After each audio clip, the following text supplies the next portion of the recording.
ఢిల్లీలో బీజేపీ జెండా ఎగిరింది. అసెంబ్లీ ఎన్నికల్లో బీజేపీ విజయ ఢంకా మ్రోగించింది. కీలక స్థానాల్లోనూ ఆప్ కీలక నేతలు ఓటమి పాలయ్యారు. ఇక కాంగ్రెస్ ఖాతా కూడా తెరవలేకపోయింది. దాదాపు 3 దశాబ్దాల తర్వాత ఢిల్లీ పీఠాన్ని బీజేపీ హస్తగతం చేసుకుంది. మరిన్ని వివరాలు చూద్దాం.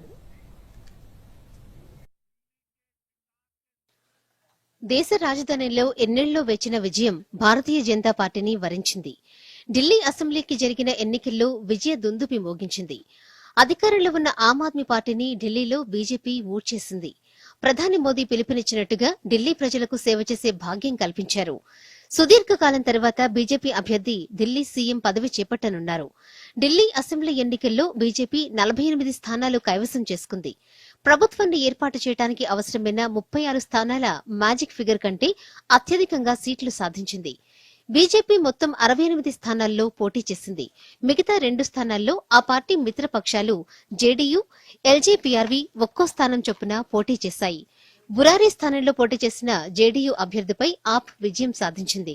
ఇక డియోలి స్థానంలో జగ్ జనశక్తి రామ్విలాస్ పాస్వాన్ పార్టీ అభ్యర్థిపై కూడా ఆప్ అభ్యర్థి గెలిచారు.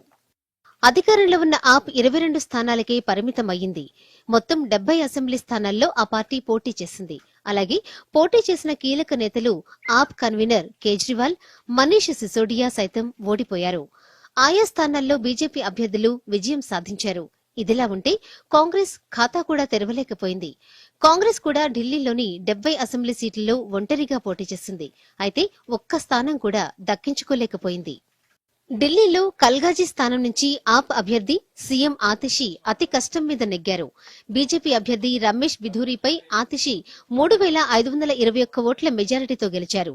న్యూఢిల్లీ స్థానం నుంచి పోటీ చేసిన మాజీ సీఎం అరవింద్ కేజ్రీవాల్ పై బీజేపీ అభ్యర్థి పర్వేష్ వర్మ విజయం సాధించారు.